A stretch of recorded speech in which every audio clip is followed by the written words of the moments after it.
I wanted to share an article that I just read about net worth and what your net worth is supposed to be based on your age. So get comfortable, buckle up your seatbelt. We're going to get started on the Black Financial Channel right now.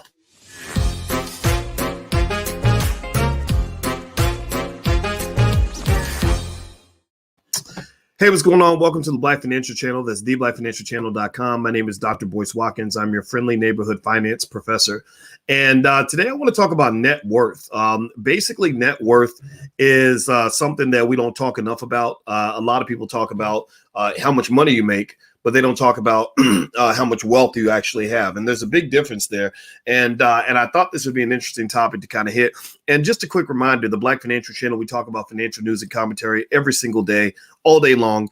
And we do it from a Black perspective. So money's always green, but Black is always Black, and Black is always best. And Black is what we put at the top of our priority list because we're solving the wealth gap. We're solving it ourselves. We're not waiting on a government check. We're waiting for our people to wake up and become financially conscious. So good morning to Darlene and Kessie and Marilyn Ross and Kevin Mason, Jason Reeves and Tanya Cable and Amanda Rodella, Alice Williams and Alvin Pleasant and Naima Muhammad.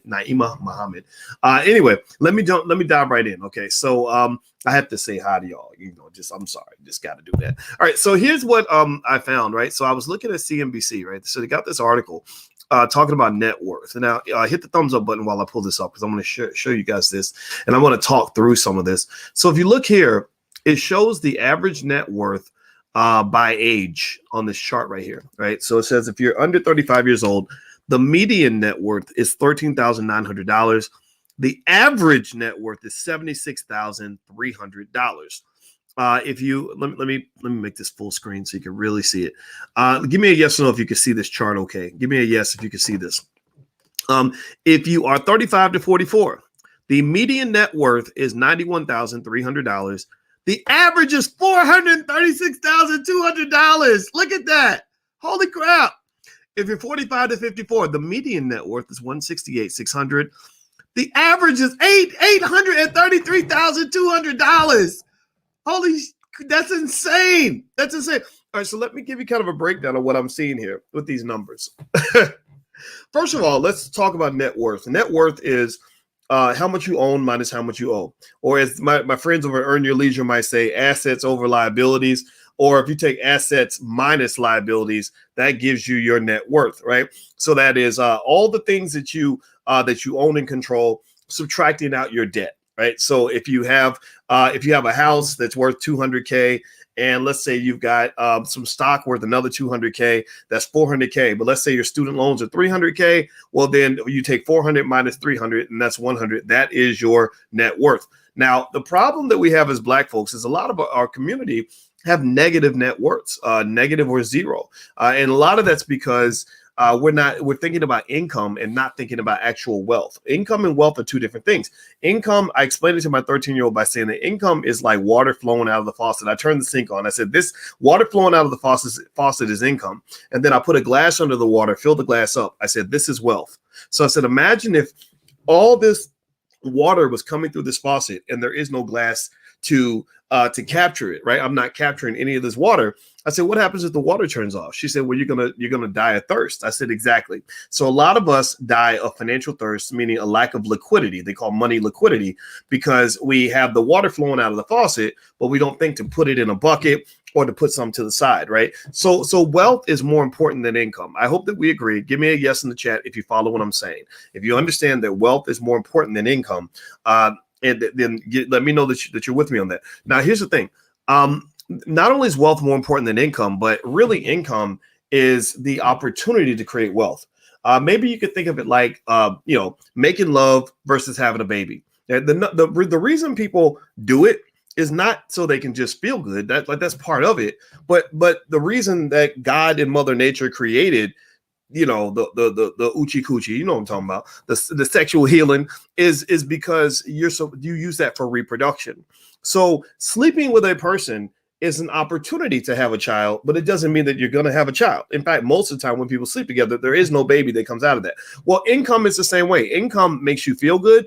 Income gives you status. Income makes you into the man or into the woman and lets you say, look, mama, I made it. Look at how much money I'm making. But It doesn't mean a whole lot if it doesn't turn into wealth, because wealth is when you have something to show for it. So if you think about it like sleeping with somebody, you sleep with a person. A lot of y'all probably got people you slept with years ago that you ain't never gonna tell nobody about, right? Because it's gone, it's over, right? There's no proof of concept. There's nothing to show for it, right? But some of y'all got kids, and the kids are walking, living manifestations that something occurred maybe 15, 20 years ago, and that led to the creation of a human life. So effectively, you could think of wealth almost like economic children, right? That you have the income comes through, and then it gives birth to wealth. And at some point, it doesn't mean that all your income should lead to wealth. Just like every time you sleep with somebody, it probably isn't going to lead to a child. But at some point, when you get older, you kind of say, I want at least a couple of kids, right? Like maybe, and it's okay not to have kids. Like I'm not judging, right? But wealth is the same way. I want you to have some financial kids. I want your income to give birth to something that is that is a proof of concept that gives you something to show for it, so that you're not just kind of spending your life spinning your wheels. But here's another little piece I want to mention here. Do me a favor, hit the thumbs up button, hit the share button, hit the subscribe button, and I'm putting this URL on the screen. If you're interested in actually buying into a franchise, we're doing a masterclass on that with attorney Tanya Nebo, who's one of the world's leading experts at helping Black people get franchises. Franchises are a great way to make money because it gives you a business in a box. A lot of people start businesses. They don't know what to do. They don't know what business they want to do. They don't know how to do it, how to set up the business model. Franchises are pretty cool if you pick the right one, because they give you the whole business model. So if you and your family or your friends or your investment club are looking for ways to build wealth, take a look at Franchise Investing Masterclass. Right now, there's a big discount on it. So if you want to go and sign up, the masterclass starts in a few days. All right, so let me pull up this screen one more time. This is the net worth of Americans based on age, and I'm going to give you my scientific kind of breakdown of what I'm seeing here. And here's what I'm fascinated by. Okay, so you see here that if you're under the age of 35, the median net worth is $13,900. The average is $76,000. If you're 35 to 44, median net worth is $91,300. Average is $436,200. If you're 45 to 54, median is $168. Average is $833. If you're 55 to 64, median is $212. Average is $1.1 million. Now, here's what I want you to notice. Median and average, the gap between the two is massive. Massive. If you're 45 to 54, the median net worth is 168, but the average is 833, like 4 times greater than that. Well, what causes that? Well, let's talk about what a median is versus what an average is. A median is basically literally the very middle of the entire population. That means if you have 101 people, if you put 55 on one side, 50 on one side, 50 on the other, the one guy in the middle is the median person. Do you follow what I'm saying? Like, that's the median. The average is where you take it all and you take everybody's number and you put it all in there and you just divide by the number of people in the group, and then you get an average. So the reason that the average and the median are so different, so spread out from each other, is because of something that they call skewness. Skewness in the distribution. What that means is that America, because the inequality has gotten so crazy, you've got people way at the other end of the distribution just pulling the average way up, right? And it's not reflective of the general population. In a really balanced population, you have the median and the mean are kind of close together, like siblings, like brother and sister. Like the median's 112, the mean is like 118, right? Right. That's what you want to look for when you're talking about a society that has some degree of equality. But when you have an average that's like 120 and a median that's 120 and the mean, the average is like 800. That means you've got some big fat cats that are pulling the average way out there in a way that is not reflective of the general population. Like let's pull the screen up again so I can show you and kind of and help you kind of understand why this is a problem. This is a big problem for America.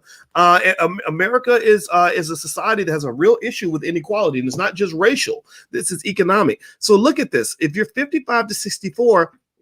The median net worth is 212. The mean is 1.1 million. How many of y'all in here, give me a yes or no, how many of y'all in here if you take your assets minus your liabilities, how many of y'all have a net worth that exceeds $1.1 million? How many of you in here have a net worth over 1.1 million? I bet you most of you are going to say no. You're going to say no. Now, if I threw in 212, a lot of you would say yes. Maybe you're homeowners, you probably got some stock, maybe you got some other assets, things like that. And so the article is titled, it's on CNBC, and it says, here's the average net worth of Americans ages 65 to 74. I encourage you to take a look so you can kind of have a baseline and a guideline to kind of look for in terms of how you build your net worth. And I don't want you to feel bad. If your net worth isn't where you want it to be, that's okay. Awareness is the first step toward improvement. And remember, being Black does mean that you started off in a place that's different from where your children are going to start off. Your children are lucky. Your children are lucky because they have parents that sit around and listen to guys like me who explain the secrets of wealth. Like, white people don't know what I know, right? Like I literally I taught white and Jewish and Asian kids how to go to Wall Street and how to make a lot of money. So you're literally ahead of the curve. So now your children in your family, they went from being disadvantaged to actually being advantaged, because most white people, when I talk to white people about what I do every now and then, and they're like, oh, this is great. I wish I could learn that stuff.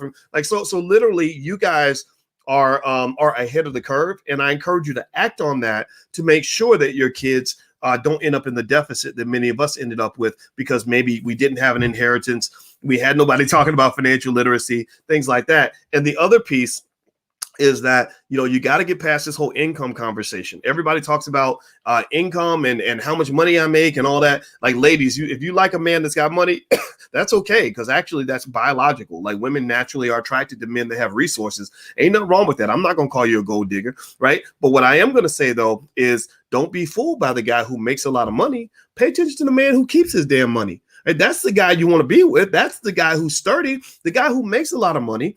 When I wrote my book, Financial Lovemaking, I heard a lot of stories about women that married guys who were maybe in the NBA or the NFL or whatever, and they were making tons of money, but they weren't keeping that money. They were blowing that money. They were paying babies' mamas and going to the club and popping bottles and buying Mercedes Benzes with that money. And then when their NFL, NBA career was over, they were broke. Like, they had nothing. Right. So the guy, I think, like, if I'm trying to be, if I'm trying to go and date somebody with money, I'm going to watch not just how much you make. I'm going to more importantly look at how much you keep and what you're doing with the money that you receive. So again, think of income like water flowing out of a faucet. The person who does well is the person who puts the bucket underneath the faucet in order to catch the water. It's not the person who has the biggest faucet. It's not the size of the ship. It's the motion of the ocean, so to speak, right? It's where he's going to put that money at. That's what matters. Okay. So anyway, I hope you guys get what I'm saying. Give me a yes in the chat if you follow. That's my discussion for today. Hit the thumbs up button, share button, subscribe button if you haven't done it yet. And like I said, we're doing the Franchise Investing Masterclass. Attorney Tanya Nebo out of Atlanta, one of the best lawyers in the country, is leading this program. And I hope you'll feel free to join us. Franchise investing is awesome for you to be able to build wealth for your family. It's a major game changer for a lot of people, and we want to help you do it right. So that's what the Black Business School is here to do. And we love you. So have a good day, everybody. I'll check back in a little bit later. And I hope you make $1 trillion, and hit the thumbs up button on your way out if you could. And later on, I'll come back and tell you about our Dogecoin experiment. We're making money. All right. I'll talk to you guys later. Take care. Peace.